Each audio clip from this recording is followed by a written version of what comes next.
What is up, fellow thermonuclear AFers? I am Dan Valley coming at you without my certified fantabulous co-host, Mr. Grant Hughes, but I am once again for, I guess it's like the fifth time this month, but you guys haven't heard one of the episodes yet because it won't drop for a little bit. But Bryan Toporek from Bleacher Report and Liberty Ballers and Forbes, co-host of the NBA podcast. Follow him on Twitter at B Toporek. That's at BTOPOREK.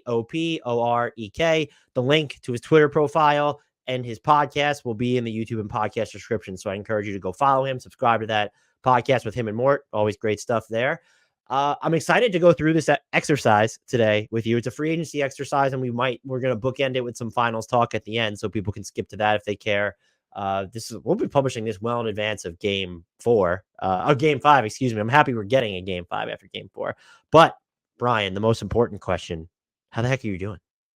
I'm doing well, Dan. Thank you as always for having me back. Excited to be here and talk some free agency. I was expecting the finals to be over and that we would start getting some Woj bombs about, Paul George has re-signed with the Clippers and now the Sixers are screwed and LeBron James is opting out and we're getting none of that.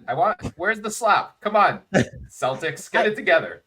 That's part of why, and this is the second time it happened. A previous guest, I hate asking guests to come on with like a day or two's notice. I just feel like it happens to me all the time, but I feel like such an asshole doing it. When it's you, I'm like, well, at least he'll probably think I'm less of an asshole. But I assume the finals were going to be over, and because mine and Grant's schedules didn't line up, where if it ended on Friday, we couldn't like talk about it again until Tuesday. And I was like, 4 days is a long time to just let that marinate, which is why I reached out to you because I assumed it was going to be over. It's not. But I did want to ask you really quickly, do you think that we're going to get are we just going to have the offseason mapped out now that teams can negotiate with their own players after the finals are over? Like, do you think that we're going to have just huge swaths of offseason transactions hashed out well in advance of free agency now? That is literally my biggest question for the next few days, next week. I asked both of our manager or editor who runs the NBA section at BR. He was going to check with Chris Haynes. I don't think we ever got a definitive response either way. So for those who don't know, like the new CBA, you are now legally allowed to begin negotiating with your own free agents a day after the finals end. That is a change from the previous one. You were not allowed to negotiate until June 30th. The language in the CBA says you can't actually announce anything until after the fact. But I'm pretty sure that's how it was before. Teams other than like minimum signings you can announce during the moratorium, but usually teams have to wait till July 6th to announce anything anyway. So that's why we get agents leaking to Woj and Shams and whoever as soon as the clock hits 6 p.m. on June 30th. So I don't have a good answer. I don't know if we're going to, if the finals end Monday, Tuesday morning, do we wake up to some Woj bombs about guys re-signing? I have no idea. It won't be from the teams. That's all I know. It would be from agents leaking it to what those guys. And, now Woj and Shams are very clear and very deliberate about crediting the agents every time. So I'm hopeful because I think, honestly, it will give us some clarity as well. I feel like we've all talked ourselves in circles about all of the top free agents and their destinations and everything. And having the clarity of okay, this guy's off the board, so this team needs to pivot, or this guy's off the board, so there goes all of this team's cap space. It will help the dominoes start to fall. As I agree with you, but as someone who's probably going to be hosting a free agency show live that night, I want new stuff. I don't want to just be talking about stuff we've known for weeks, but sure. I think we're just going to know a lot. I don't remember how many years ago it was now, but maybe 3 or 4, where Jake Fisher, now Yahoo Sports, formerly our colleague at Bleacher Report, 2 or 3 days before free agency, he had the whole thing fucking charted out. We're talking not just players to certain teams, but contract terms. And part of me, I don't know if people read, they should check out the Eric Pincus predictions piece at Bleacher Report. And it was called Educated Guesses. We haven't talked to, at least I haven't talked to him about it, but I'm wondering if he's calling some of his shots here. I don't want to spoil any of those, but anyone who appreciates chaos fever dreams should go look at that Eric Pincus informed predictions. I was not floored, but I was pretty surprised by some of them, just being on the record. Yeah, I enjoyed the one I will spoil was Tobias Harris having to take the room mid-level, or what I assume is the room mid-level, which was oh boy, if I'm I have no idea what his market value is going to be, but if he goes from earning $39 million to $8 million, It's a pretty big we're gonna drop. have some talks about the Sixers over the last couple of years. We'll be looking Latrell back Sprewell on. will come out on his behalf, be like, "This dude has a family to feed, and he just took a $31 million That's pay right. cut." Yeah, Uh, yeah, really so plummeted. what we're doing today, and most of it I think will be rapid fire, but I'm calling it free agency over unders. It's not always that, but I'm going to give you a dollar amount that's based off year one of the contract, or you can look at it as an average annual value. I didn't want to do full terms for most of these guys or average annual value because some teams get creative and maybe for non-max guys, maybe they front loaded and declines. So view it how I viewed it as just the year one salary in 24, 25. So I'm going to give you the player and the number, and you're going to tell me whether you think that they're going to go over or under. Sounds like a simple enough exercise. And I asked him, I said, do you want the list beforehand with the numbers? And you said no. So that makes it, I prefer that. But if you're the guest, I want to give you the option. So that makes it even more. And I have a long list. I told you before we started, I have like 60 players on the list. Yeah, I'm excited. Yeah, I want you to capture my brain breaking in real time. Well, so let's start. And what I'm going to do is begin with a couple of the offbeat ones to where the dollar amounts just don't matter. So I'm going to start with Tyrese Maxey, who is going to get the max, but will he get a player option on year 5? I would think so. I think that would probably be part of like, hey, I waited a year to sign this contract so you could manipulate your cap space. So here's the give back.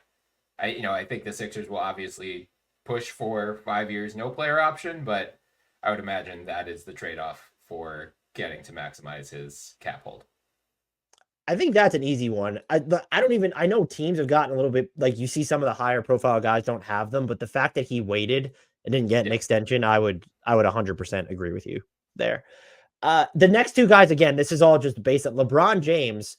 I'm assuming he stays with the Lakers, but this will inform, is he going to opt out? Is he not going to opt out? Does he get a no trade clause? Yes or no? I'm going to say, you can't really set the over under here. I'm just curious as to what you think. Right. Well, the over under would be, I think if he opts out, I believe he gets like 50 million or just under 50 million. And then if he opts in, it's 51. So you could have done like 50.5. And that would have been the real tell for the sickos who are paying that much attention to LeBron James permutation. I'm trying to attract a broader audience. There we go. All right. Yeah. The virgins like me need to go back in the corner. I'm going to go, yes, he opts out and gets the no trade clause. Because it's like, it's such a negligible difference between him opting in or opting out and signing. And I think him having control of his fate is worth more than that to him. He's a billionaire. Why? Like $5 million is like a penny. I'm going to agree with you and also say that he will end up finishing this contract on the Golden State Warriors. Ooh. So just throwing that out there. Spicy. Our next player, and this is the last of like there's question marks. Pascal Siakam. I'm going full value on his deal. Over under $220 million, which implies that he's getting a 5th year because a 4-year max from Indy is 189.5. Yep. I'm going over. I think he just gets the full 5. Oh, I kind of agree with you, but every time I say it in my head, I'm just like, oh, there's no way, right? Like the full vote over 5. But I guess with the cap going up and now you have him and Tyrese Halliburton locked down, and it's just how do we figure out the pieces around them? It does sort of make sense to go that route. I tend to be higher on Pascal Siakam. Like for a 5-year deal, I think at least the first 3 years of that are going to be perfectly fine. Yeah. Yeah. I mean, as you said, the cap presumably is going up 10% every year starting in 25, 26. It's going to compound. So, as frankly, for all of these guys, they're going to take up a smaller percentage of the cap, like ever so slightly, but it will be smaller as their years progress. Next guy up. Now things get interesting, and you're going to care about this one. Paul George. I'm just setting the over under. His max is 49.4, assuming he opts out. His player option is 48.8. I'm setting it at 47 million. Is he getting over under that? So then you could use that in the discussion of, is he going to opt in or is he going to sign a max fill right with? Or if you hit under, I'm going to be very curious to see what. I'm going to say over Because even, I mean, the deal that the Clippers gave Kawhi, he gets the max the first year, and then it's a flat rate the next two. It doesn't go up like 8% annually. So I think, based on the reporting, it sounds like the Clippers are willing to offer him the same deal that they've offered Kawhi. So I'd imagine they would do, the full 49.35 in 24-25, and then not the full max in each of the next 2 years. And if he leaves the Clippers, the Sixers have pretty well telegraphed, you've got a full 4-year max waiting from us. If he opts in, do you think that telegraphs that he will end up? Let's just say we get the news that he has opted in, like kind of those random tweets where it's so and so has opted into their contract. Do you think that telegraphs he's going to extend off that for the Clippers, or do you think it more so telegraphs that he's going somewhere other than the Sixers at that point? I think that would be a telegraph. I'm out of here. I think because it just widens his options. Like if he becomes a free agent, you can't sign and trade him to places that are over either apron. If he picks up the option, you just have to worry about trade matching rules. So I think you and I and many others have circled the Knicks as a potential. This would make a lot of sense, but they disagree apparently, according to the reporting. Oh, do they? SNY, so Ian Begley, who's just as plugged into that team as anybody, said that the Knicks don't have any interest really in Paul George. Really? Why? Maybe they're just getting out in front of, they know that he prefers the Sixers or another team, and we're just going to get out in front of this. Interesting. Okay. Well, scratch the Knicks from that. But any other team that he might want to go to that's dealing with apron concerns, the opt-in makes sense. I mean, when James Harden picked up the option last summer, it was very clearly, I'm not happy about this. I'm just doing this to force my way out of here. Hopefully, if Paul George decides to do it, it's more of a collaborative effort, because while James Harden ultimately did get to go where he wanted, I was just over the entire saga. So for our sake, if he hops in, I hope it's in collaboration with the Clippers. I mean, I think it would be, because I think his leverage is, I can either pick up my option and you can trade me to the team that I want to go to. And if you don't, I'm not going to pick up my option. I'm going to become a free agent. I'm going to leave, and I'm going to leave you guys empty-handed. So if you threaten the Clippers with that, then it's like, all right, do we want to be left empty-handed and we can't, we'll have maybe the non-taxpayer mid-level to replace him with, or we can get whatever we can get for him in a trade. This next player, Paul George has a market. I don't know what this player's market is. James Harden, yes. $35.7 million salary he has this year.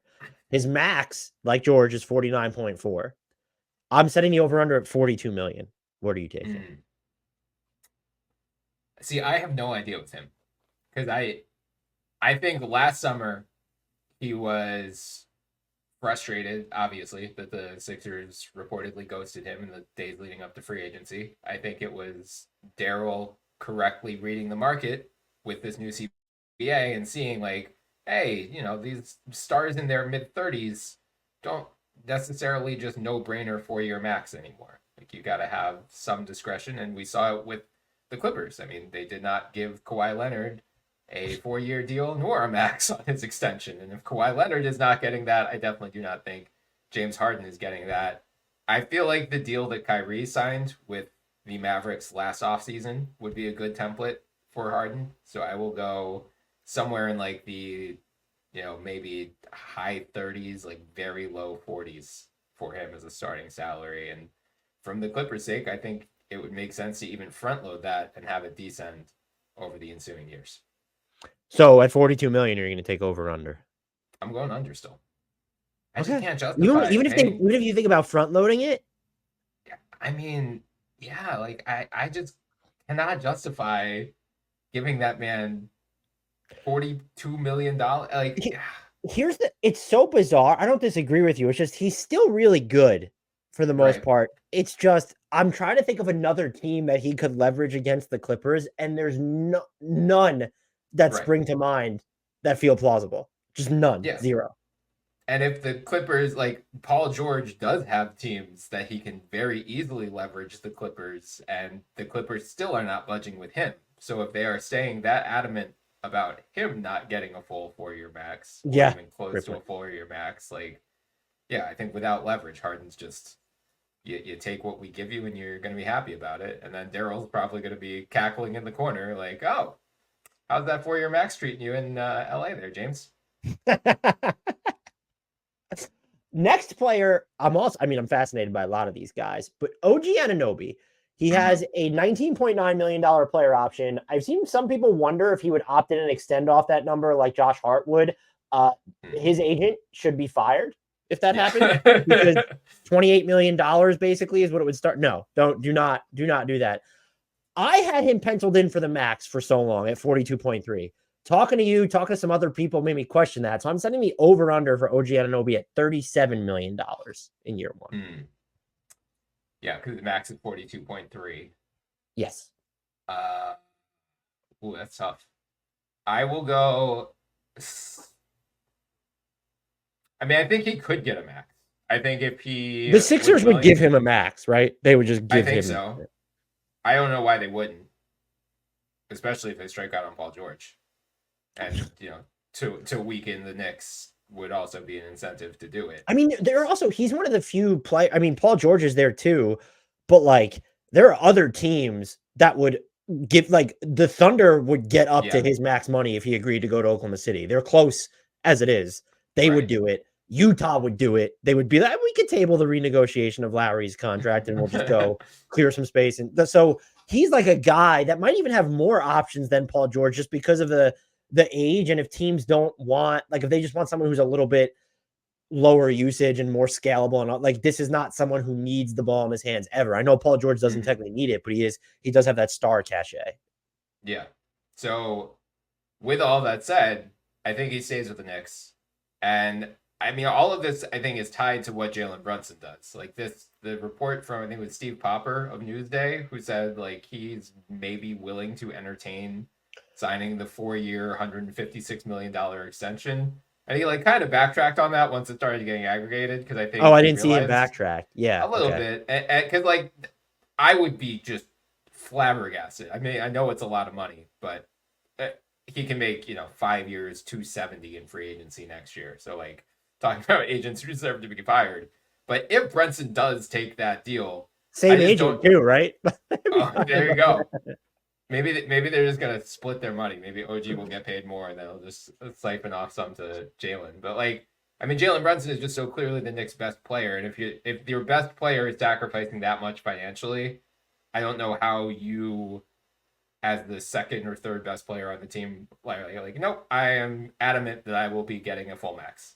So I think some of it depends on Brunson, but I'm going to go slightly under. It would not shock me if OG decides to stay for less than the max because he just realizes... You're going under 37? That's a home run by the Knicks, I think, if they get him for... I know he has all that injury stuff, like went out, got hibachi, and tore his ACL. Like he always gets these... And they're not always serious. He goes to torn ACL, which he's already had, but it's like, oh, super bruised chin. Went to hibachi, got super bruised. I don't know. I just think at some point, and I don't know it's going to be him and the Knicks, at some point the money is just so outrageous for these guys, and they're going to realize that like the best way for us to build a sustainable contender is we just all can't take the max. Like if we want to have... if Brunson does sign this extension, it's a huge team building advantage for the Knicks moving forward. And you announce that as soon as possible, right? Because then it kind of like telegraphs to OG, hey, this is what's happening around. Josh Hart opted in and extended when he didn't have to help make room for DV. Now Brunson signing what is just... That's like his last deal when he signed it was not below market. It was... I didn't think it was overly ambitious, but it felt right. If he signs this deal, he'll be on a third bargain bin deal, end up being on a third bargain bin contract for his career. This isn't about Brunson, but I'll be shocked if he signs that extension. I'll be shocked. I would be too. I'm guessing he probably just waits till next year and maybe he does like 5 years, 230 million, 235 instead of 270. Like I wouldn't be shocked if he takes less than the max, but yeah, I mean, I don't think he's giving up $100+ million.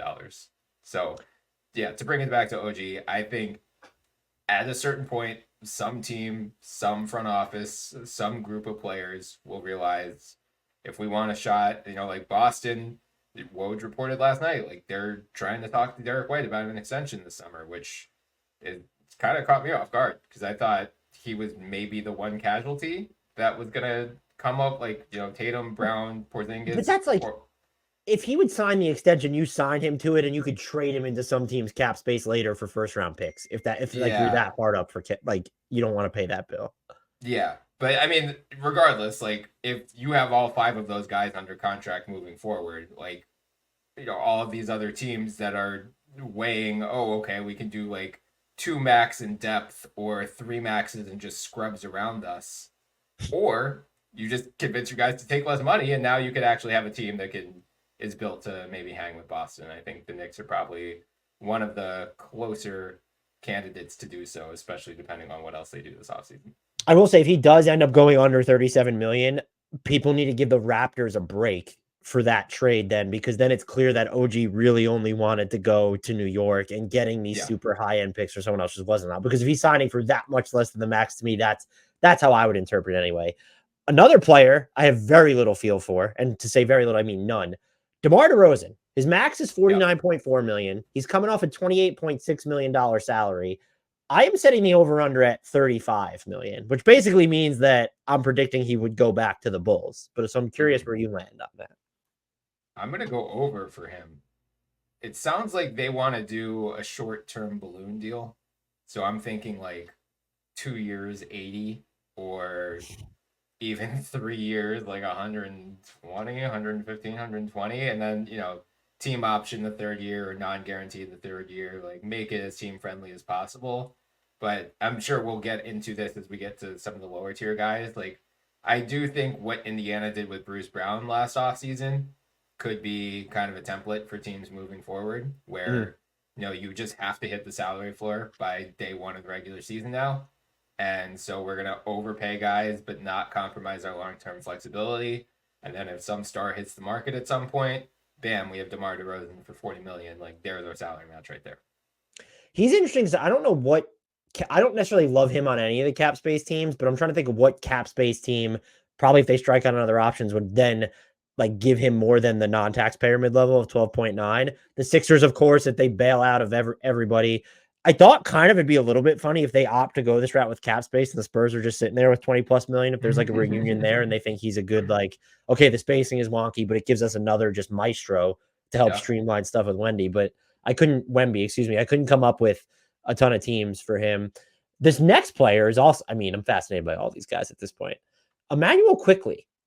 His max is 35.3 million. He's a restricted free agent. I'm setting the over under at 28 million. What are you taking? Ooh. I think comfortably over. Oh, okay. I would imagine some team is going to put Toronto to the test. I don't know if Toronto is going to be like, I don't know if Toronto day 1 of free agency goes to him with a full 5-year max, but I mean, Orlando is the one in particular that I could see splashing around on him. So I think, you because he's a restricted free agent, you have to realize that you either have to quote unquote overpay, or you've got to give him an offer that you think has a legitimate chance of stealing him away from Toronto. So I think you've got to get either max or very close to it, like at least 30 million. Next player is Isaiah Hartenstein, setting the over under at 16.2 million, which is what the max the Knicks can offer him. Yep. So I'm basically forcing you to predict whether he's going to be in New York or not next year. Sounds like he is going to be in Oklahoma City Thunder. So I am going over for him. Again, sounds like they're looking at a potential short-term balloon deal for him. So whether it's, I saw some places saying like 4 years, 80, and I haven't seen where that actually came. I forget who. Let me see if I can find it, because I was just writing about it last night. It was some. 480 is like, that's like $4 million more than the Knicks can give him over 4 years. So it just seems like, you fit there, and you might be like if you go to OKC, you're probably not going to be starting. So I know it's a little bit more money and he hasn't made a ton, but like if you're going to sign that long-term of a deal, for me, if I'm Isaiah Hartenstein, I want more than that. So Jake Fisher who says Oh, it's league over. He's in executives and OKC. Never mind. I didn't cap realize it was officially that. strategists are projecting Hartenstein will be able to draw at least 80 million and perhaps upward of 100 million.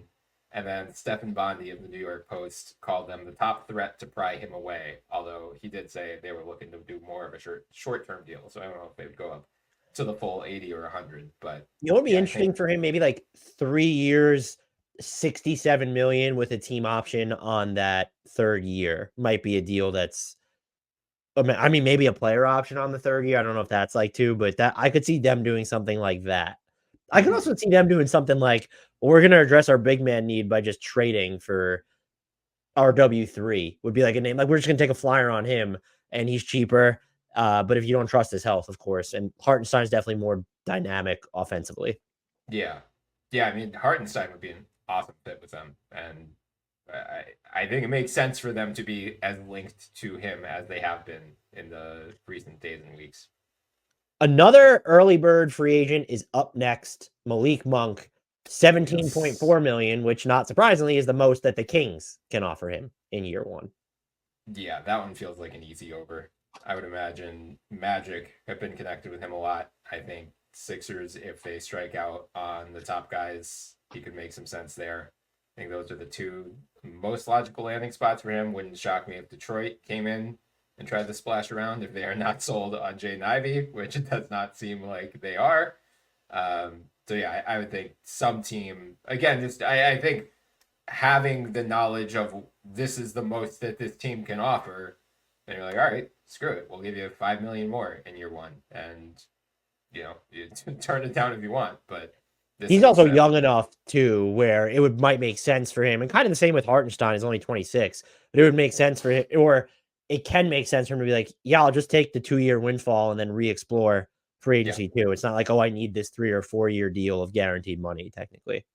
Yeah, I mean, in general, I'm wondering if we start to see more shorter term deals for guys to take advantage of this cap spike, like not cap spike, but 10% growth every year, and it's gonna that growth compounds, whereas annual raises do not for player salary. So it behooves you to get back into free agency more quickly the further along we go in the decade. Klay Thompson, 43.2 million last year. I mean, his max is 49.4, but it doesn't really matter. I'm setting the over under at 21 million. Ooh. This one's tough. I'm glad some of these numbers are making you think then. Yeah, I mean, Draymond got 4 years, 100 last year. And I think with the cap growth, I mean, it would make me nervous to give him a long-term commitment at that figure. But again, if it's a short-term balloon type thing, like I know he was one guy, but I think Jake Fisher connected him with the Sixers. If they all strike out on their top guys. Pinkus came out and wrote that he's going to Orlando as his prediction, which is, I saw that. That'd be wild. Yeah. He was like, Splash Brothers are done. Yeah, that would surprise me. I mean, I know the Warriors have made a big deal about, like, not only do we want to get out of the second apron, we want to duck the luxury tax this year. I don't know if they're actually going to succeed in that, but it's clear they're at least being mindful of this stuff. It's just so hard for me to imagine. After all that Steph, Klay, and Draymond have done for that franchise, how do you look Steph Curry in the face and you're like, yeah, sorry, 21 billion was too much for us. And we're also not going to contend. So we're going to let one of your best leave, and we're also going to not win any more championships. But. Right. And they might not either way, but I think Steph, Klay, and Dre would like to go out together on their own terms at least. They could save a bunch of money in tax and stuff if they just traded Steph into the Sixers cap space, though, couldn't they? There you go. Yeah, I'm down. Salary dump Steph. That's where we're in. Buddy Hield, 19.3 million this past season. I'm going to set the over under for him. I don't feel great about this one, but I'm going to set it at 22 million. Yeah, I wouldn't be shocked if it was under. He feels like another short-term balloon guy, if anything. He's older than you think, but he's also older than you think, and so it's like he's 31, so it's like, does he want to go the short-term route type deal would be my question. If he could get, but maybe that long-term deal won't be out there for him. So right, yeah, like if I bet he could go over 22 if with the like express purpose of doing a Bruce Brown deal. So 2 years, team option on the second year, non-guaranteed on the second year. But I would be pretty surprised if he could get a long-term deal above 20 million annually. Just cause, like, his Sixers tenure did not live up to expectations. I don't think that was entirely his fault. He didn't really get to have much time with Joel Embiid, and that's like the entire point of acquiring him was just his chemistry with Joel Embiid should have been better than it was. But again, you just go down the list of cap space teams and like, yeah, he could help Orlando, he could help Detroit, but I think they're going to focus their attention on other targets first. So he wouldn't shock me if like the game of musical chairs ends and he's just left without an obvious suitor, and wouldn't like. Would you be totally floored if he had to settle for a non-taxpayer mid-level somewhere? No, that's why I didn't feel great about this one. But I was going to ask you too, would you rather have next season or for the next, like, would you rather have him or Klay Thompson? So, because it's just funny that Klay, I know there's the theory of what it feels like a lot of the money that Klay could earn is the fact that the Warriors might be willing to give him sort of the legacy bump. So other teams have to pay more. Whereas Buddy Hield doesn't have that. And Klay is probably still better than Buddy Hield on defense, but it's not by like galaxies anymore. And so I find it very interesting that everyone seems to have Klay penciled in. Yeah, it'll be somewhere north of 20 million. Then Buddy Hield, it's like, man, we could see him going for the non-taxpayer mid-level. Yeah.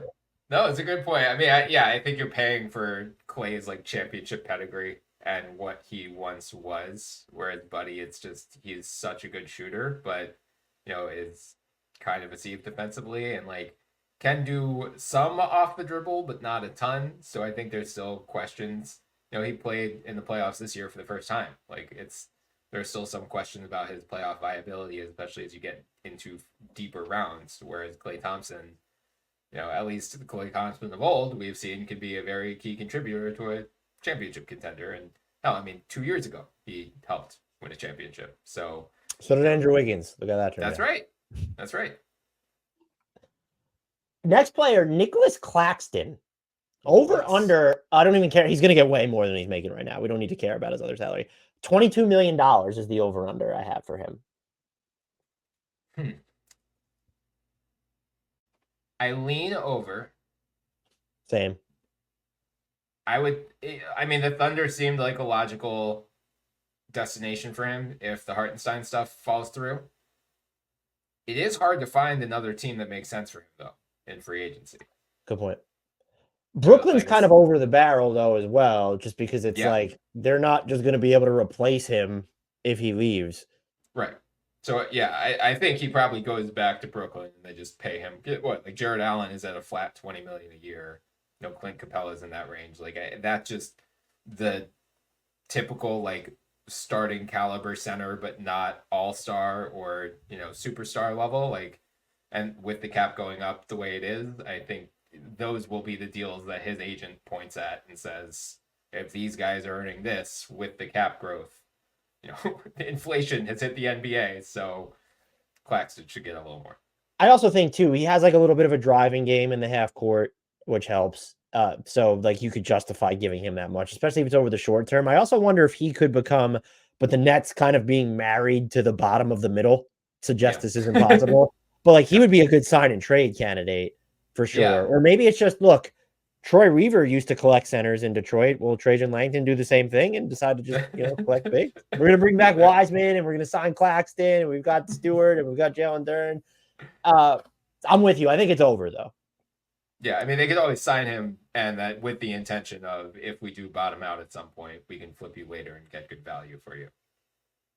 Next player is D'Angelo Russell, who has an $18.6 million player option. I'm going to set his over-under, so I'm going to assume that he declines it. I'm going to set it at $24 million. Ooh, that is steep. I feel like under. I think he's probably going to get close to what the value of his player option is. It'll just be over longer term. So whether it's I mean, I guess if it's a balloon deal, he might even still $24 million. Be steep. It's only $6 million more than he's slated to make. I know, but but that's just. I mean, I know Orlando's the one team that's like they can create, north of 60 million if they want to, but are you blowing? I think realistically the projection is like closer to 50 million. So are you really blowing half of your cap space to sign D'Angelo Russell? Good point. I wouldn't. Right. I mean, like again, if they miss on their other top targets, maybe they go back and revisit it. But I just, as I'm thinking through these guys, like the guys with leverage, they got like Paul George and OG Anunoby, who would very clearly have multiple suitors for them.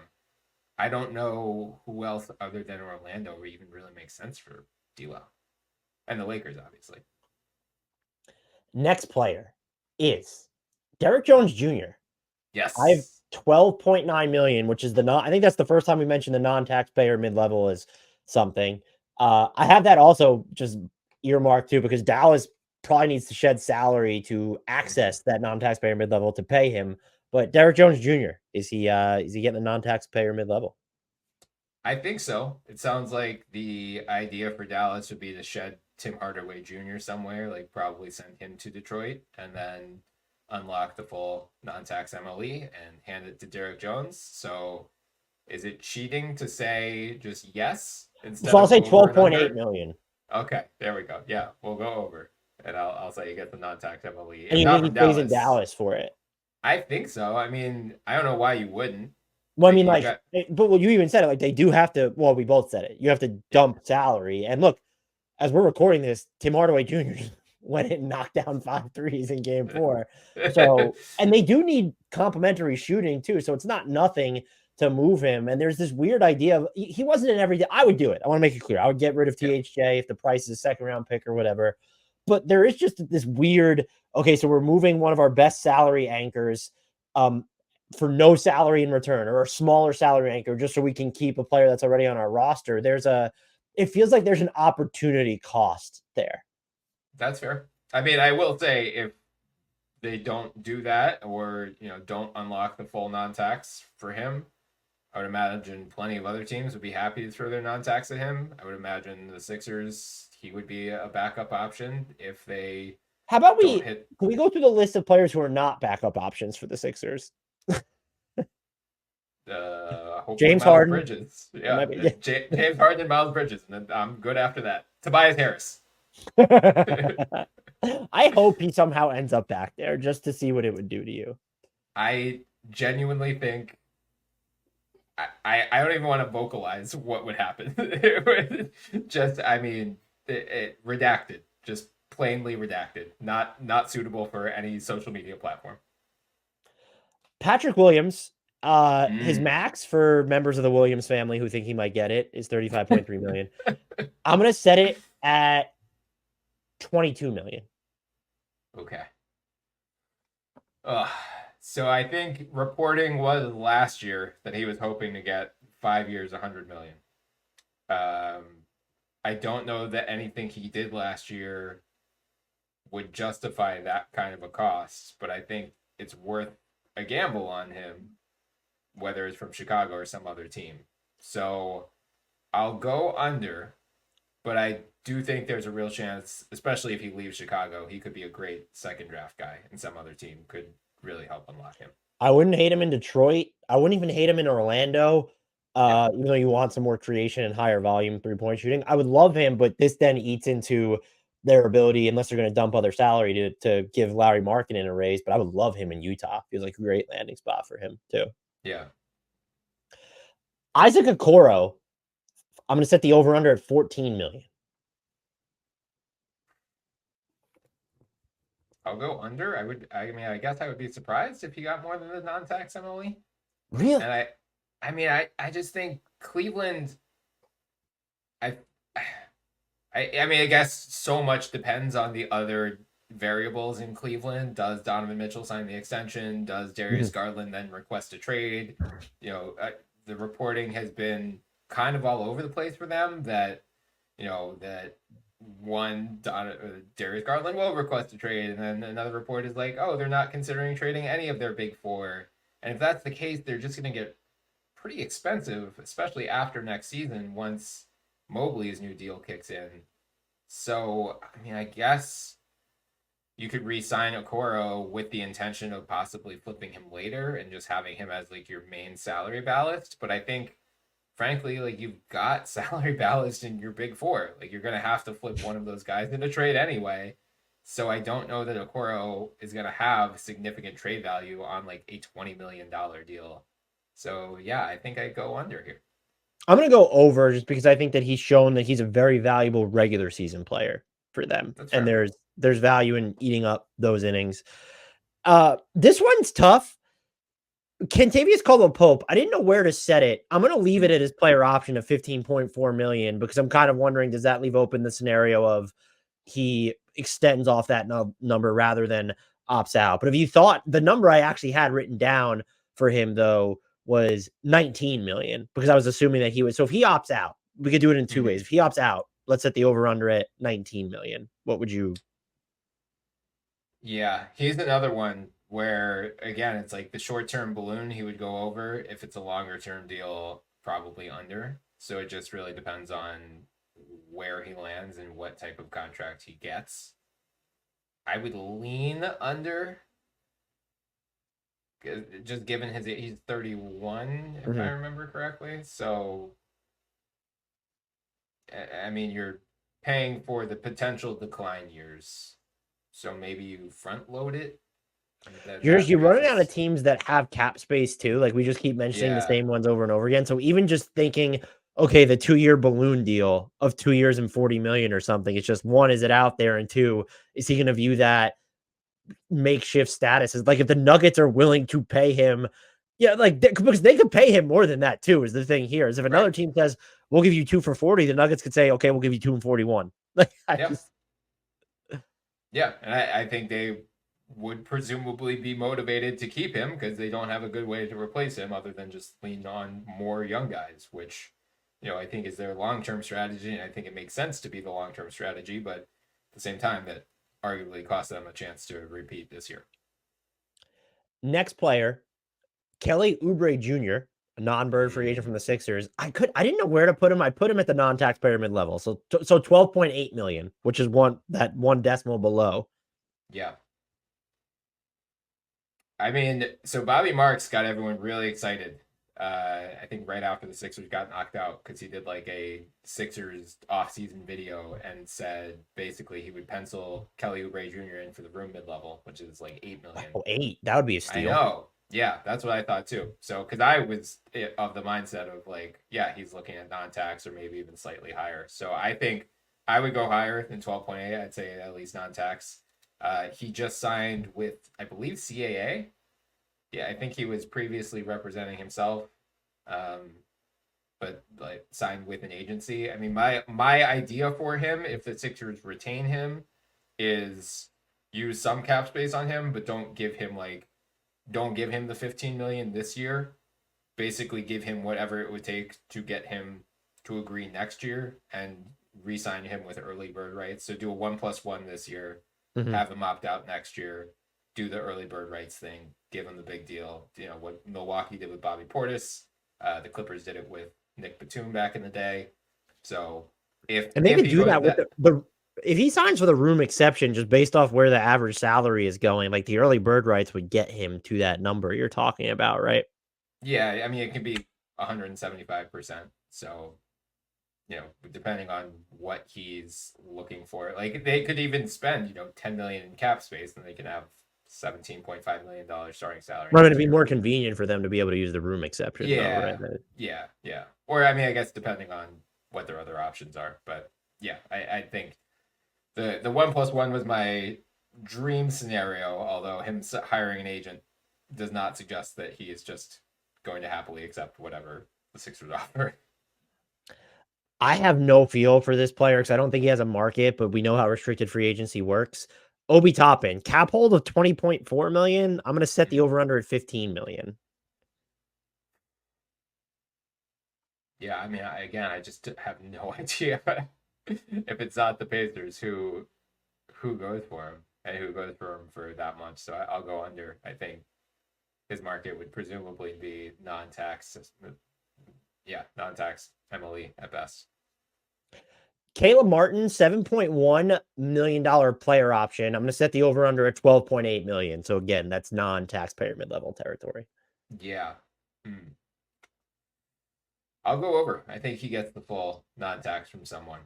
I mean, He we should. saw, I think yeah, he's worth that. So I'd we agree saw with you it with there as Max well. Strus last year, and like Gabe Vincent got close to the full non-tax. So I think there is always the concern: do these Miami guys turn into pumpkins once they leave Heat culture? But I think Strus hopefully put some of that to bed.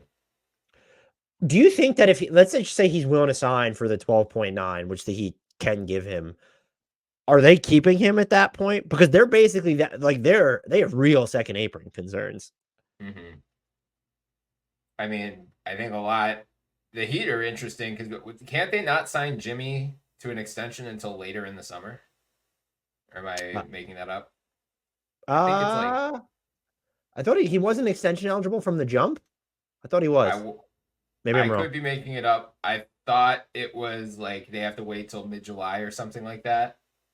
Um, which if that is the case, I mean that's obviously the big wild card for them this offseason.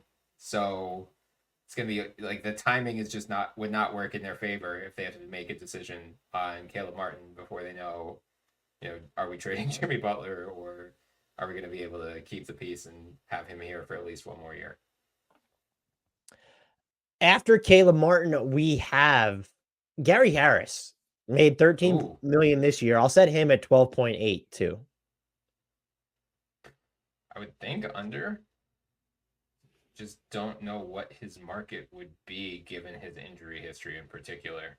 And He's been so good defensively and kind of recaptured some of the driving and shooting, though. I wonder if specifically in Orlando, I'm actually going to go over. I wonder if Orlando okay, just kind of runs it back where it's like the $13 million flat rate type thing. And that's our either salary ballast or it's another year or two of just having this guy who's going to, I mean, like depending on who they get in free agency, they might still actually need him.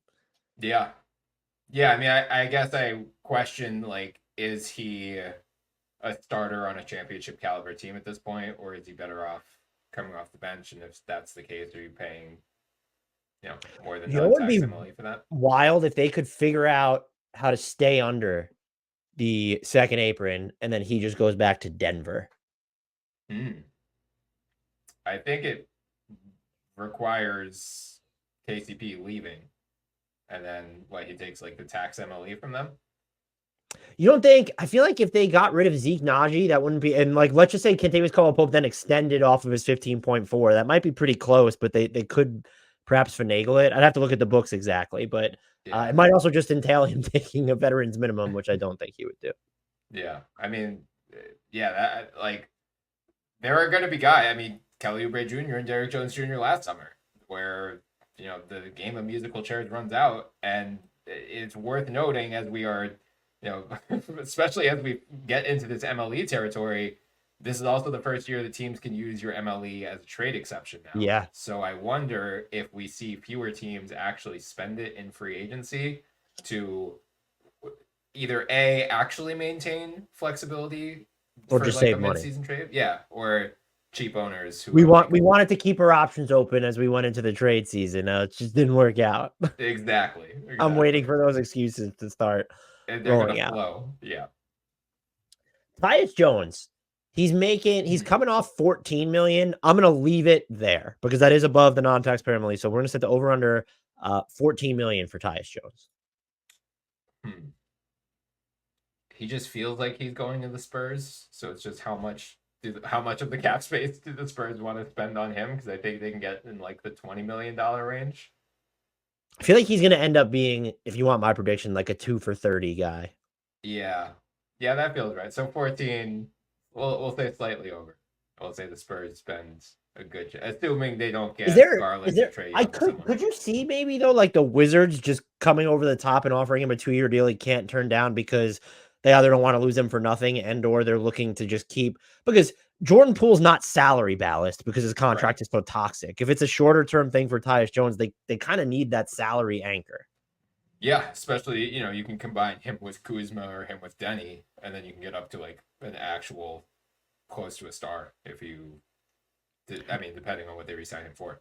Also, I like him in Orlando, and I think I said this. If Orlando ended like my dream offseason for Orlando, my plausible dream scenario for Orlando in the offseason would be getting either Tyus Jones and DeJounte Murray and then Anthony Simons, and then I'd probably be ready to say some fucked up shit about what they're gonna do next season if that happens.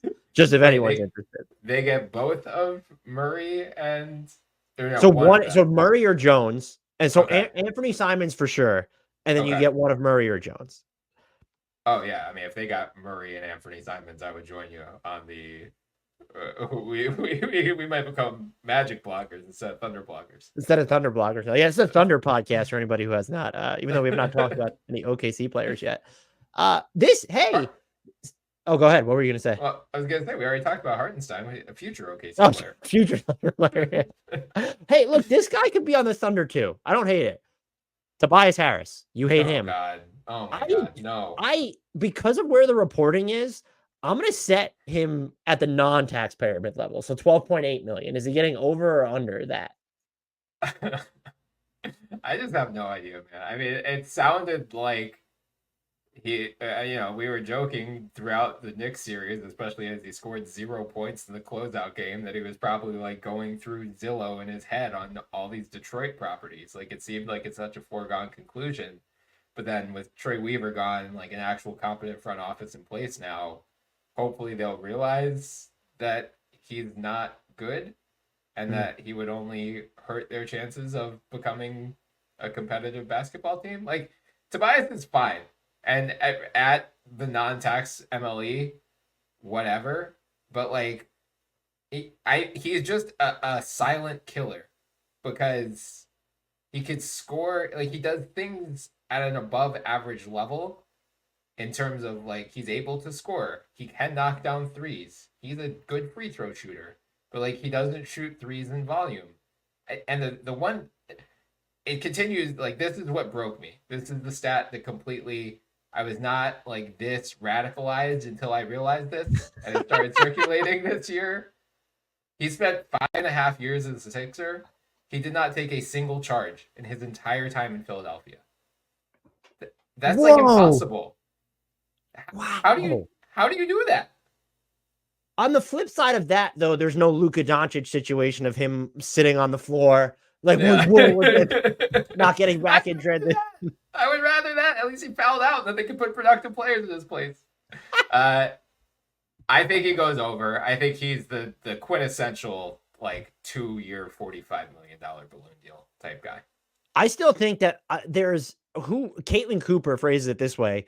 She calls it a soul tax when a situation goes sour. And I'm wondering how much of that is, I'm honestly wondering how much of that's at play in how his Philly tenure ended. Very possible. I mean, the charges thing is just so inexcusable that like I would not want to be the next team that pays Tobias Harris money. I'm sorry, but if it's just the non-taxpayer mid-level, I'm pouncing on that. Yeah. And I just wouldn't even think twice about it. Yeah, I think if you get him at that price and he's willing to come off the bench, cool. I just don't think you're winning anything if you have Tobias Harris as a starter. I actually kind of low-key love him in OKC coming off the bench. I wasn't kidding about that. Just to bring everything back to the Thunder. Let's evaluate all these free agents as their prospective fit on the Oklahoma City Thunder. This next free agent will not be on the Thunder. Jonas Valanciunas, I'm just going to set, he just made 15.4 million. I'm going to set it at 15 million, like lower it a little bit. Is he taking a pay cut here? Or is he going to get the same amount, which would be over? I think well under. Could I ask this? Because it dawned on me the other day. If Andre Drummond is a minimum contract guy, what separates Jonas Valanciunas from Andre Drummond to the extent offense is more valuable than offensive rebounding? Scoring offense, which he can still do. I think New Orleans Pelicans fans have overrated him a shit ton over the past couple of years. Mm-hmm. But I'm going to go under with you. I agree with you, but I do think that he is more valuable than Drummond, who is still yes, when he's going up against bench units, great. But like Jonas does play against starters, and the stuff he does is not necessary. Like I would say his weaknesses are exaggerated more than his strengths are overrated. And with Drummond, it feels like the opposite. That's fair.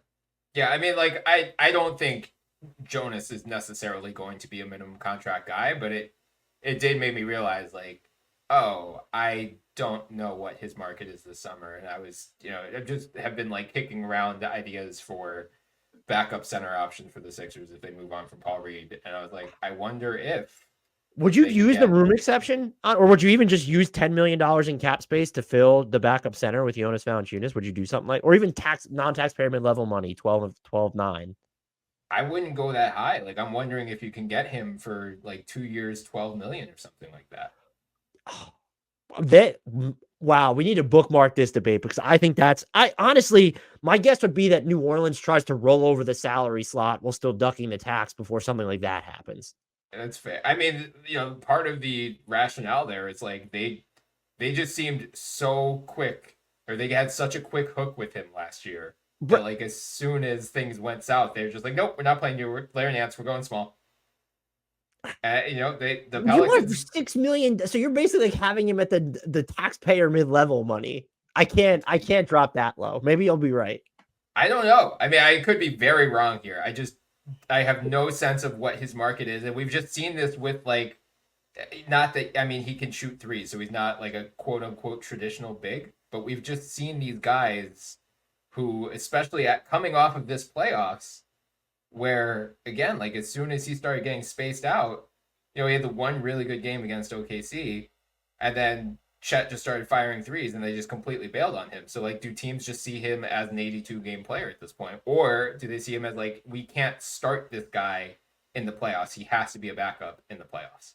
I will say, given Joel Embiid's penchant for missing more than half the season, I don't mind spending like non-taxpayer mid-level money if I'm whiffing on some of my other primary targets on someone who might, we're bringing him off the bench, but he might wind up starting 30 games for us anyway.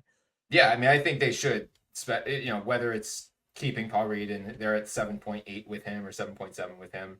So like if you reallocate that money to Jonas, I have no problem with it. And I do wonder if that makes them more appealing to a big like him or like a Andre Drummond, knowing, chances are, realistically, I'm getting at least 15 or 20 starts, like at worst this season.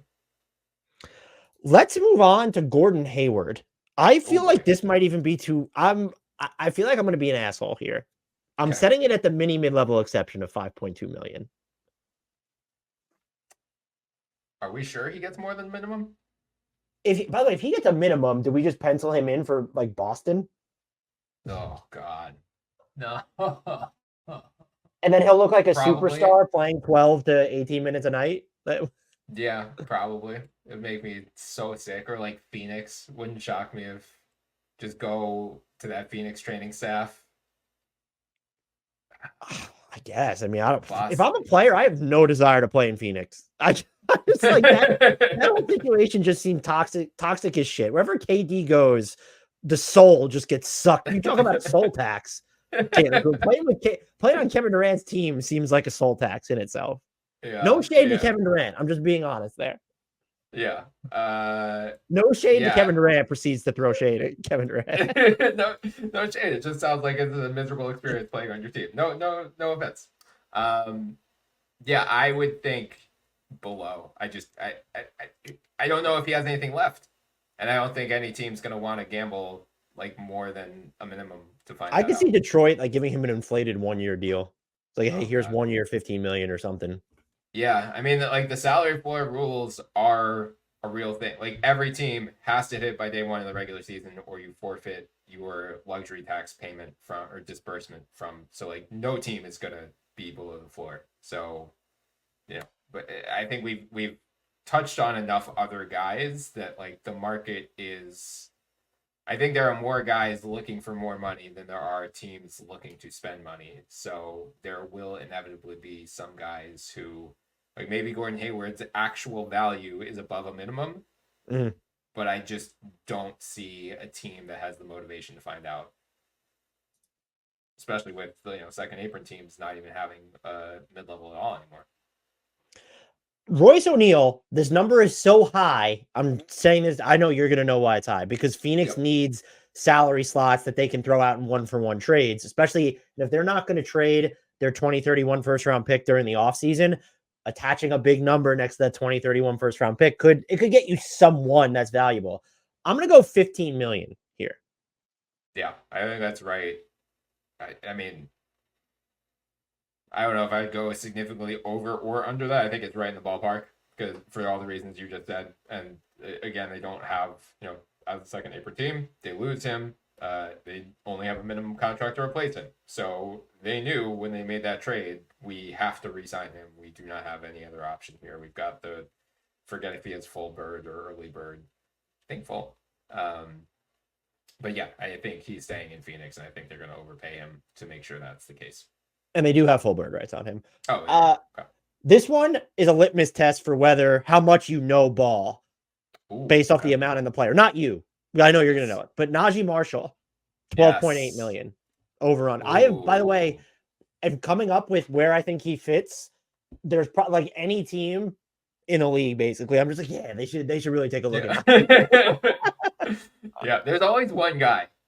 It's like every year there's always one guy who every team is like, we're going to get him for this amount of money. And then every fan base thinks that. And then he does seem to have one of the wider scope. And he was good this year. For anyone who's just like, I'm skipping over the Naji Marshall timestamp portion of this. Yeah. He's just like, he has the widest scope where if you told me he signed for the biannual money, I'd be like, okay, that's weird. I'm not saying the actual biannual, but just that level of money.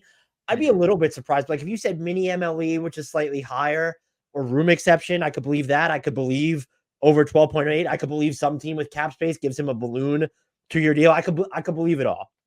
Yeah. Man. I'm going to go. I do nasty things to see him on the Knicks, by the way. They're not going to have the resources unless Hartenstein leaves and they tamper with OG somehow. And he picks up his player option. I don't Yeah, signs the extension off of that. Yeah, I'll go slightly under on Naji, but I don't feel good about it. I'm going to go over. I'm going to be an optimist here. You think he gets the full non-tax? I'm just like looking at the teams that have it. Like, yeah, just do it. Even some of the cap space teams, I think he fits there. Just do it. Yeah.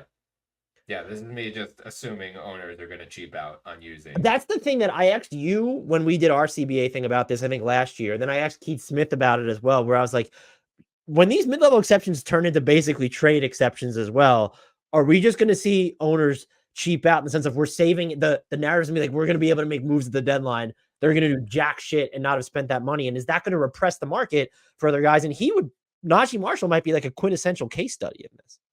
Yeah. I will be, if I'm not hosting the live show at that point, his contract comes through, I will riot if it's below the non-taxpayer mid-level for anybody who cares. That will be the hill I die on. Okay, here's this one. One of your favorite players, Markelle Fultz, coming off a $17 million salary. I feel like an asshole dropping him this low, but I have him at the room exception of $8 million. Yeah, I mean, I'm fairly certain he will not be getting 17 again. Unless they're looking for a human trade exception in Orlando. Right, which they could be.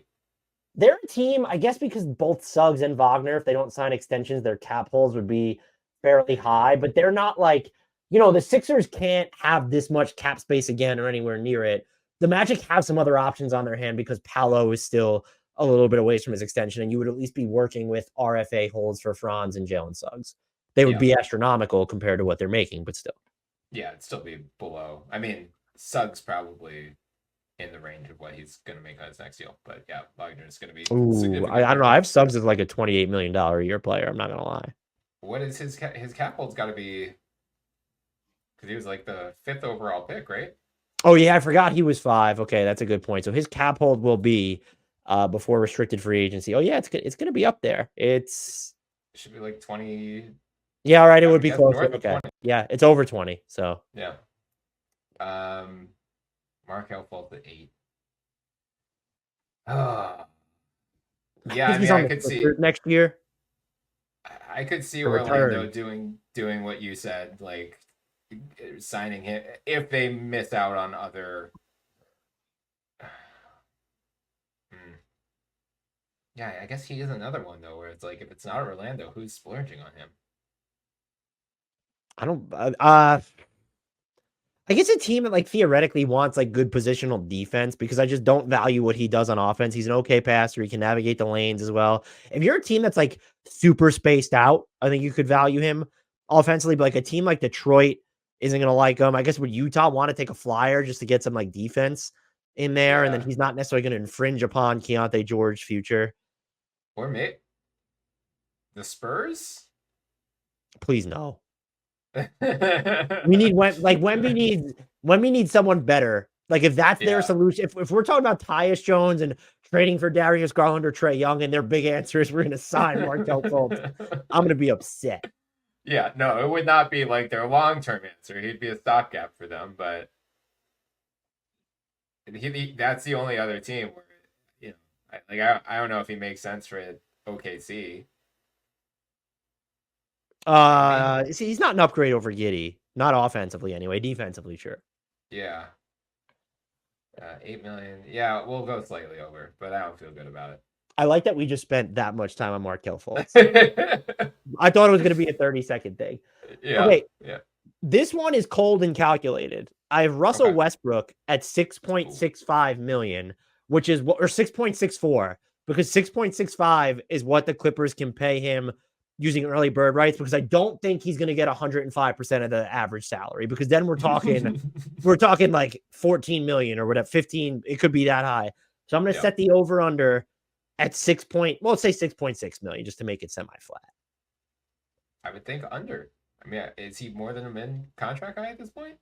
Not to me, but it's like, you know, I kind of feel like just the cachet of Russell Westbrook, or is there a team that would just give him more for a year just to, like, he might put butts in seats? The Bulls. The Thunder. Oh, man. No, I mean, if the Clippers are like holding the line at Kawhi and Paul George, how do you turn around like, sorry, we couldn't give you the max, but we're going to give Russell Westbrook $3 million more than his minimum? Fair enough. That's a good point. That's a good point.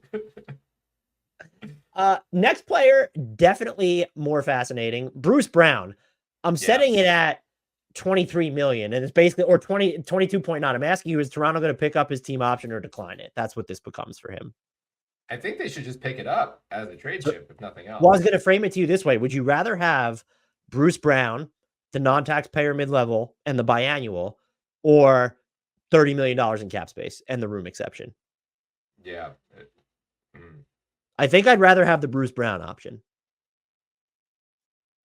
Yeah, I think so too. Because you still have a higher exception. You still have a biannual as well, and you've got this trade chip, and just like, who are you spending that cap space on this summer? I just don't. Yeah, right. I mean, worst case scenario, you have Bruce Brown for another year, and he expires, and then you presumably have at least some chunk of cap space next year, even though Quickley will presumably be on your books by then. Kyle Lowry. See, I told you Sixers were going to be sprinkled throughout this. I have him at 4 million, which is about what the Sixers can pay him without using cap space, just the non-bird exception. You're going to go over or under. You think there's a chance they give him some of their cap space? You think there's a chance another team just gives him a little bit more? I don't think anyone should. I think he's good. I think he should, I would be very happy if he came back to the Sixers. I think any team should hold the line at the minimum. So I don't want to see him on the Knicks necessarily, but it's fun to see them continue to collect Villanova guys. I think Deuce McBride is just, you want him to have playing time, but it's let's get Mikal Bridges from the Nets, and let's get Kyle Lowry in there, and let's just make this. Let's run back all the Wildcats possible. If Kyle Lowry goes to the Knicks and teaches Jalen Brunson his grifting on top of the deceleration grifting, Jalen Brunson would turn into a superpowered James Harden. There's a large subset of fans. They're not even a subset. There's just a large gaggle majority of fans that dislike Kyle Lowry. I fucking love him. And he's never been on a team that I've necessarily been emotionally attached to. Those Raptor squads were pretty fun, but I love him. I love him as a player. Seems like a pretty cool dude overall, but I love the way he plays. I'm not going to lie. I know people call it dangerous and reckless. I think he's even more so than Patrick Beverley, where if you're an opponent, you might despise him, but if he's on your team, you would die for him. Type deal. Yeah, I mean, Nick Nurse seems to have a strong affinity for him, and I think Tyrese Maxey really seemed to enjoy playing with him for half a season and getting to learn from him. So I think he'd be an awesome mentor for the Knicks for Brunson. If the Sixers keep him for Maxey, any other team with a good young lead guard like Indiana, I know they're fine with Nembhard and McConnell behind Alley, but like that would be a fun one. Phoenix, did you say Phoenix? They'd be great if he was willing to sign for the minimum, and they might start him. They might just be like, "Hey, Bradley Beal, you're the sixth man, most expensive sixth man in NBA history." Yep. Yeah, you know who did take a charge during his tenure as a Sixer is Kyle Lowry. If he was willing to sign for the minimum, I would I like him in Philly, and it doesn't. If he's going to sign for the minimum, I don't know if it makes sense to leave Philly, but like Minnesota or Denver with Kyle Lowry, those teams would be fun as hell. Yeah, I would hate that. So I would, from Philly's perspective, if he comes to the front office like I'm gonna go to one of these teams if you don't give me slightly more than the minimum, then yeah, I'd give him $4 million. But I think he settles for a minute.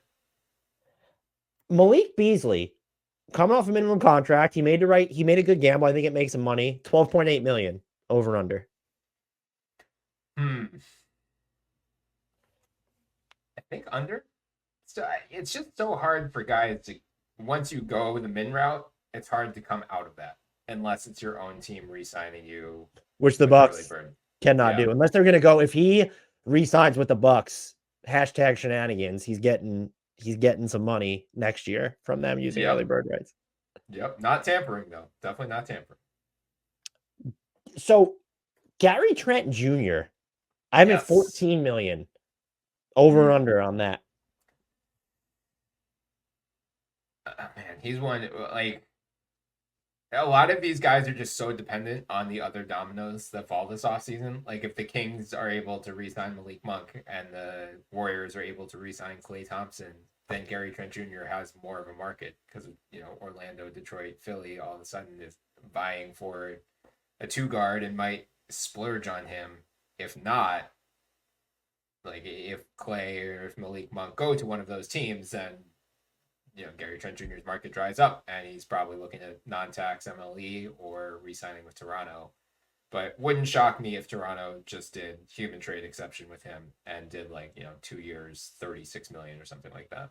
I think he could also emerge as a sign and trade possibility. Like I look at some of these players where I could see their teams trying to facilitate that.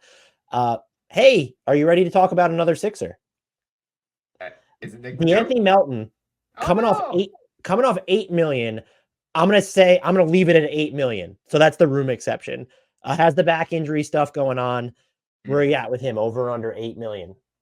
Man, I mean, I hope for his sake more than $8 million. I think he deserves more than $8 million. I think he would regret not signing an extension because the Sixers could have given him 4 years north of 70. Not that I don't know if it was ever on the table. I would imagine not once they committed to the cap space thing, but yeah, I think the back injury is going to scare teams away from a long-term commitment, but I would hope over. I think I agree with you, but I really I think because I'm part of the new CBA rules kicking in, specifically with teams being able to use their mid-levels to trade for players, I have such a terrible feel for what's going to happen with the guys who aren't even the guys who I have no idea what the fuck's going to happen with James Harden. And we know he's going to end up with one team. But the dollar amount is so up in the air. Yeah. Okay, Andre Drummond. I have him at $8 million. Mm-hmm. Yeah, I think under. I mean, we've just seen these bigs, especially the bigs. Once you go minimum, it's hard to break out of it. You think? So I want to be clear. I'm not advocating for this, but if they actually really want to get big and burly, and OKC just said we'll give you a 1-year balloon payment, and we're just to see how it goes. Is that something, or would you prefer them to, because when you talk about, I guess Hartenstein is strong. When people talk about Claxton or some of these, they're not necessarily Claxton's very spindly. I think he's much better than Drummond. So I'm just if they want to get real girth in there, Andre Drummond's just this huge ass body. Maybe do both. I mean, they can get $35 million in the summer, right? So I actually hate his fit there. I think he's honestly one of the most overrated players in NBA history, if I'm just being flat out. Andre Drummond? Yeah. Wow. Yeah, well, I'm going under still. I like him more than you do, apparently, but not $8 million a year. Kevin Love, his player option is $4 million. So I'm going to set the over-under at 4 million. I mean, I think under. I feel like he's another min-contract guy and presumably stays in Miami. So I mean, I would advise him to just pick up the player option because I don't think he matches out of the free agent market. This one's weird. Jae Crowder coming off a minimum. Ooh. The Bucks still do have his bird rights. I'm going to set it. I gave him mini MLE territory, so 5.1 million. Okay, yeah, just to give them some matching salary. Although that's not a matching salary. Well, they could if they, but they feel like a candidate to maybe try and avoid the second apron next season. So I just don't think they're gonna think along the lines of the way Phoenix will with Royce O'Neale, where I could see Matt Ishbia just going full reckless for 1 year and being like $22 million for Royce, like 1 year, 22 million or something like that. Yeah, he kind of has to. I mean, they're so pot committed to the second apron thing that like the worst possible outcome for the Suns is if you go over this and then you get cold feet now, because then you don't have any way to replace these guys. The Bucks, yeah, I mean, without knowledge of their ownership situation, does not seem like they are as willing to burn cash as Matt Ishbia. So I'm going under for Jay. I feel like he's probably. I don't even know like which team wants to roll the dice on him. It's like the idea of Jae Crowder has long exceeded the practicality of him, and he didn't do anything to earn himself more, which is just turning down that extension from Phoenix a couple years ago looms as one of the worst decisions in recent memory. Yeah. Nicolas Batum coming off 11.7 million, another Sixer, shocker. I have him at 8. He could retire, so I don't. Maybe it needs to be a lot more, but I'm just going to set him at the room exception. 8 million for Nick Batum. Yeah, I think less. I mean, I would imagine the Sixers will try to get him back as cheap as possible, even possibly on a min deal. But as you said, retirement looms as a real threat. His wife, prior to last season, all but said he is retiring after the 2024 Olympics. After the Sixers lost to the Knicks in the locker room, apparently, Joel Embiid went up to him while reporters were there and like, "You're coming back next year. Just deal with it. You're just coming Still back." good. I know, he's great. Like I would whip him out of Charlotte. He has like another decade left in him, apparently. I would be thrilled to have him back on the Sixers next year. But yeah, I think they're going to try to go as cheap as possible. And other than that, I mean, I think it's either Sixers, he goes back to LA, or he retires. Like, I don't think he's seriously considering. I guess I'm trying. Like, yeah, what would be the team where it's like that would give him more money that he would actually go to? Right, like Orlando just do what they did. They're like, "Buy Joe Ingles, we're gonna bring Nick Batum now." Right. Okay, last few here. We have to go here. Miles Bridges. I have him at 24 million. I want to say one thing though about this, and I'm not assigning this view to you or anybody else. I think that NBA teams are largely going to have moved on from his domestic violence incidents. I think they're going to look at it as he, according to the league rules and what was found out, he was punished, and we're going to treat him like an asset now. And I think fans are going to be mad at the amount of money he gets. I don't blame them. I also don't blame if Charlotte decides from an asset allocation perspective that they're going to pay him so he doesn't go somewhere else, or if they want to facilitate a sign and trade. I'm not trying to advocate in favor of domestic violence by doing that, but I honestly think, I'm not saying it's right. I'm not saying it's wrong, totally wrong. We know what he did is wrong. I want to make that clear. I think people are going to find out that the league has largely moved on, and like kind of just moving on and viewing it as a footnote. That is, to me, wrong. But I'm just trying to prep people that you can get mad, but the number is going to be the number. And I honestly don't think teams are going to care. Yeah, I wholeheartedly agree with you. My nightmare scenario is that Daryl Morey sees him as like a quote unquote buy low because of the domestic violence allegations, because no team. He seems like someone who would absolutely think in those terms too. I know. I completely agree. And I floated it to, other people who cover the Sixers, and they're either in denial or just hoping that I'm wrong, but that I would not be shocked if he's a backup plan for them. So, 24 million. I mean, I wouldn't be shocked if it's higher. I would hate it. Like, to be clear, I think he should get much less. I would like it if every team in the league colluded to just say, "See you in Russia." But I'm with I you don't in thinking trust it's his not gonna. I don't trust his jumper. I don't his defense feels like very much conceptual at points, even though Yeah. it can be malleable. So to pat myself on the back, I think the number was actually a pretty good number to set at. It wouldn't shock me if it's over, but it also like to be fair, the domestic violence stuff, it would not shock me if it ends up being under because that could still I don't think it's going to, but maybe it will. I think I'm gonna go under with him too. But again, maybe I'm letting the off court stuff color my view of what he brings on the court. Uh Kyle Anderson, I have him at 12 million. Maybe I should just bump that up to that's his cap hold though. His cap hold is 12 Mm. million. So I'm gonna put him at 12.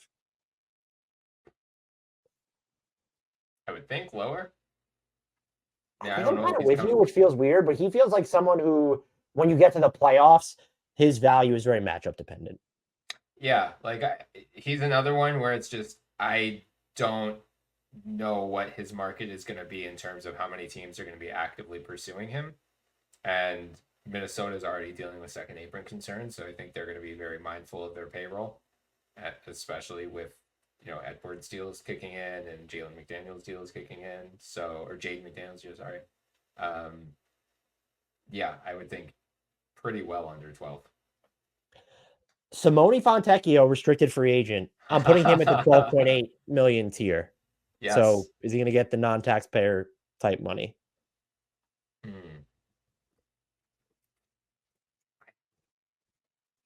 I mean, just Honestly, if you want me to answer, yeah, I think it's going to be over because I he do can hold too. up on defense and like his offense is pretty nasty.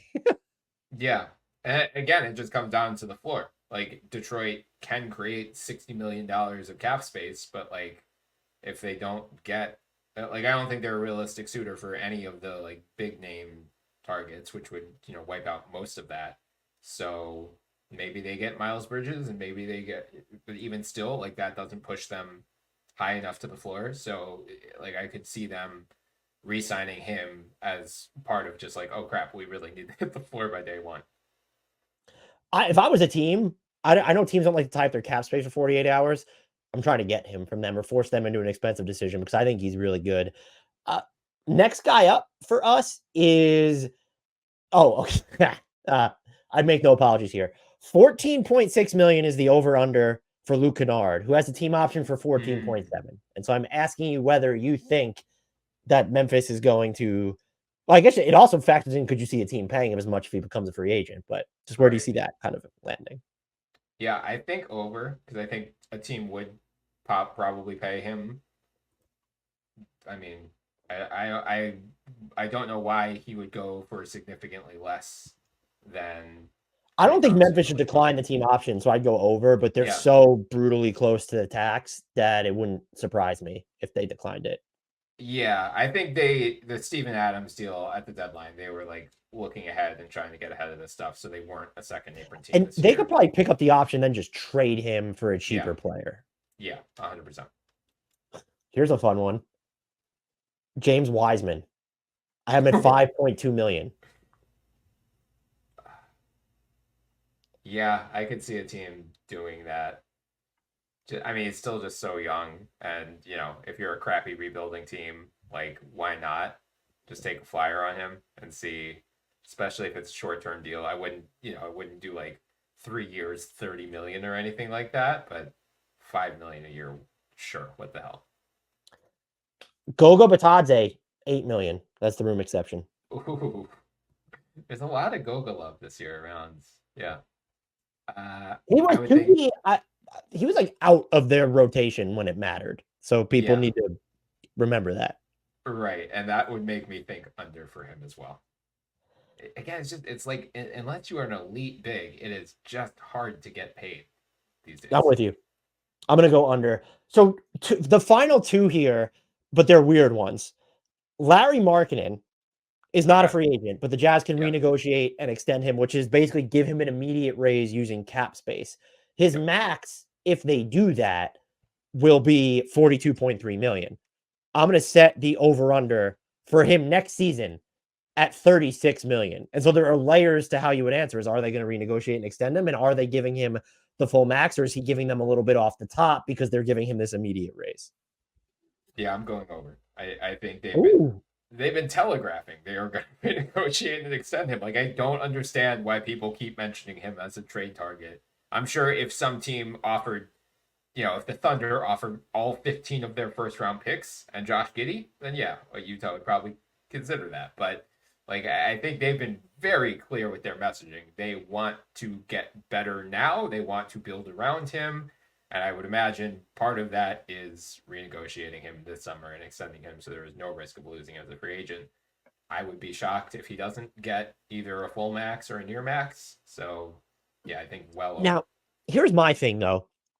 Isn't there a chance that maybe they built up enough goodwill to say, we're going to use our cap space and trade assets this summer, and then we will pay you next summer? Like, you don't think that that's because there's reporting, and we know Danny Ainge is very just like pulling the football out from you with these stuff. But there's reports that they might go big game hunting. Yeah. That just becomes a lot easier to do if you're keeping. They could do it via trade and just give Markkanen the bump. So I'm not saying they can't do both, but if you're going to go that route, it does seem most effectual to say, we'll pay you next summer, and we're going to go out. We're going to use this cap space in trades or to land guys. But to me, I would guess that he gets a renegotiate an extension. I'll take the over as well. But I do think if they're actually trying to optimize their use of their assets, that you would wait. Mm-hmm. Yeah, I mean, I would agree with that, but I would imagine that they realize if he becomes a free agent, like maybe you do that with the intention of like, we'll renegotiate you this summer, we'll give you this huge raise, but we won't give you a full max. But I think they also know if we do that and he says no, some team is giving him a full max next summer. Very likely, at least. Okay, this is the final bucket. It's a mini bucket because I'm fascinated by this. Which of these players, if any, or do you think these players, if any, will have their team options declined so that their teams can immediately re-sign them on larger deals and don't have to risk, they get one of the years out earlier, maybe they get a discount for giving them a raise sooner? I have 4 players that I've circled for this. The first one is Sam Hauser. Yeah, Mort and I were talking about him yesterday, actually. I could see it. I mean, again, the report from Woj yesterday about them being willing to extend Derrick White just caught me off guard because like they're already projected to be over the second apron. So, there's nothing even for second apron teams. Like, you can use bird rights or whatever bird rights you have on your own free agents to re-sign those guys. So there's nothing stopping you from doing that. But the tax brackets, just especially in 25, 26 and beyond, get like astronomical once you get above those first couple. So I think Boston does need to be mindful of that to some extent. So I don't think they decline the team option. I think they ride it out one more year. And I think 2025 might be like, wouldn't shock me if like Al Horford retires after next season and then they have to kind of reevaluate their supporting cast from there. I will say it depends on how much he'd be making, but there is value in a team like that doing it to actually also have a salary slot to use if you need to do a straight up trade. Because when you're looking at their top 6 guys, that it's Peyton Pritchard. As of right now, would be their 7th highest paid player for next season. And you're not going to, at least I don't think you should inflate the salary of Xavier Tillman or Luke Cornett. They're not like Sam Hauser is just this shooting guy on the wing. If you're going to pay him 8 figures a year or on an 8-figure year, like there are teams that would be more apt to take that on or view it even as an asset. Yeah. Isaiah Joe in Oklahoma City, our team, our flagship team. Yeah. I think they should decline. So do I. Him. Yeah. And they have enough cap space to where it's just like, is there any reason they wouldn't? Like, who are they? Like, who are you? Even if they pay Isaiah Hartenstein, like, there might still be enough money left over for them to be like, does he cost you? And in a new deal, do you think he's more than mid-level? You think he's getting like 14, 15 up there? No way. I would guess like room, probably. Then you absolutely need to do it if I'm them. Yeah. Jose Alvarado in New Orleans. Yes. Yeah. Who was it I was reading the other day? Thought they would decline him, but I think they should, and that they should sign him to an extension. I think they should, but I'm wondering if because they're just playing it so tight beneath the tax each year at this point Yeah. that they're not going to want to do it. I guess if they're just letting Jonas Valanciunas walk, but you still need to, I don't know. I kind of feel like they're not going to do it. That's my guess. Yeah. It would not shock me if they don't do it. I think they should, but yeah, wouldn't floor me, especially again with like the uncertainty about Brandon Ingram, and there are like a lot bigger picture questions they need to answer before committing to some of their supporting cast. The final one is Aaron Wiggins. Ooh. Can I tell you why I think they should do it? Yes. Let's really start to fire up the Josh Giddey trade machine. Like if you have Cason Wallace just on his rookie scale, and if you've now re-signed Aaron Wiggins on a multi-year deal, we can finally move on from this idea that Josh Giddey should have a future. No, he just doesn't fit. I know fans have held out hope. It doesn't make any sense on the basketball court. Yeah. Yeah. And I think I would imagine because Giddey is eligible for an extension this year, like this is the time they have to move him. Like you either recommit to him, which I don't think they're going to do, or you move him now because he's only going to lose value. Now if you trade him, whichever team acquires him would be able to sign him to an extension, and at least until October, whenever the new season starts. But if you don't trade him, and then you trade him at the deadline, then he's going to become a restricted free agent anyway, and you lose part of the value there. So I would think, sure. I have no strong feelings about Aaron Wiggins either way, but I feel like Josh Giddey is I personally don't think they're going to do it. They're probably more likely to do it with Isaiah Joe, I feel like, if they're going to do it at all. Yeah, that makes sense. They could also do it with Lindy Waters III. I wouldn't be opposed to that either. But ooh, okay. So we have talked about 50 or so players. Is there anyone free agent that we didn't get to that you really feel like you wanna tackle? You have any strong opinions on Sadiq Bey, Spencer Dinwiddie, Haywood Highsmith, Alec Burks? No, I don't think so. I'm gonna pull up the list here because I'm like trying to rack my brain of we definitely hit all the big ones. Monte Morris. I mean, he seems like a minimum guy at this point. Yeah. Maybe biannual.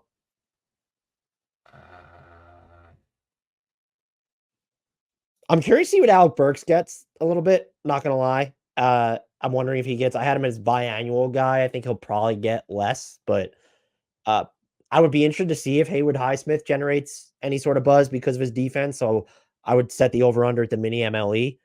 I feel like he'll probably wind up getting less. Someone else who's kind of fascinating is Jalen Smith has that $5.4 million player option. And so if he declines that, I'd be curious as to, is he getting like the room exception type money at 8? He's not a non-taxpayer guy, right? At 12.9? No, I can't imagine. And you know who's oddly fascinating to me? Has Robert Covington officially become minimum territory? Yes. Yeah. Okay. 100%. Yeah. His knee is possibly cooked. Both of Luke Kennard's knees might be possibly cooked. Yeah. Doug McDermott's the one. Is he a minimum guy, do we think? Yeah, I would. Yes, I think so. Unless you're going to view him as like, we want salary filler. Like he seems that sort of I feel like I would predict that Robert Covington gets more than the minimum than before McDermott does, would be my guess. Yeah. That's interesting. Like, I mean, if, because of how many guys that we threw out there as like possible balloon targets, like there's only so much cap space to go around. And if a couple of those guys get those balloon deals, like there could be some really interesting minimum or near minimum free agents on the market this year. Yeah, like who's gonna do there's always gonna be like 1 or 2 or 3 of the Malik Beasleys and the Kelly Oubres who just signed to gamble on getting that next bigger deal. We don't know necessarily who that we could try and target it, but like there's no names that necessarily like, is Tobias Harris gonna go somewhere where he could just stat pad for a year at the minimum and then come out? Like I don't know. Is he capable of stat padding? Wow. Okay. We did not get to any finals talk, but that's fine. I've kept you long enough, and Grant and I will do that either in advance of game 5 or after game 5, potential wrap up. Bryan, are you just able to tell our listeners where they can find you and all the great work that you do? Of course. Yeah. Well, thank you guys as always for having me. Always fun to chop it up with you guys. You can find me on Twitter at BTOPOREK. do some Sixers blogging at Liberty Ballers, part of SB Nation, and on Forbes, do some Sixers stuff there, and also just general salary cap stuff. So whenever the playoffs end, I thought I was like scrambling to write something last night because I thought they were going to be over. I was going to have to publish this today, but thankfully Luka and Kyrie bought me a couple more days. But I'll have something on a few guys who earned themselves a handsome raise in this year's playoffs, including a few that we talked about here. I hope we have a game 6 just because the discourse will be off the rails, though. That's the one final thing I will say. It's just like, Yes. I don't know what to take away from game 4 specifically, other than one, I was looking at the numbers and it says Dallas played slower with Dante Exum on the floor, and I refuse to believe it. And two, Dallas just hit the let's play fucking intense on defense button. And they were like, I think Kyrie is kind of like, and maybe even Luka had some good possessions too, but Kyrie was like the biggest barometer for me, where he was just away from the ball, was getting killed before that, but like the resistance he was putting up away from the ball, on the ball in game 4. I'm hoping we get a game 6, but I wouldn't expect it. Yeah, I mean, I still like, obviously the Celtics are still going to win the championship, but it does bring me joy knowing how awful they're going to be all summer, that they have to spend their entire weekends just ruining. They all thought it was over last night. They were gonna have a great weekend, and now they've got this like lingering doubt in the back of their mind: are we going to be the first team to blow a 3-0 lead in the finals? Like, no, but I hope so. Not that they would purposely throw a game, but like when you're up 3-0 and you're not playing in front of your home crowd, there has to be the mental element of not just that we'll get the next one if we drop this one, but like, wouldn't you prefer to close out your championship in front of your home crowd? And doesn't that desire grow a little bit when it feels like you have the agency to actually control that because you're up 3-0? Again, not that they would throw the game, but I have to imagine that sort of festers like, deep beneath the surface, and maybe it manifests in what we saw during game 4. Yeah, and also, I mean, they had like Kristaps is available, but we'll only use him in certain situations, and maybe that'll be the case for the entire finals. But they clearly did not play the Kristaps card last night, so maybe they are more willing to do so in game 5 once they're like, "Oh crap, this if we if we lose this one, we're going back to Dallas 3-2, and the momentum will have soundly shifted in favor of the Mavericks." So yeah, I think safe to say Boston has some cards that they can play for game 5. But yeah, I mean, I would, nothing would make me happier than if it goes at least 6. There's your brief finals talk, everybody. We made it topical. BT, thank you as always. You'll be on again, as you know by now, in the future. So thanks so much. I'll talk to you soon. All right, sounds good. Thank you.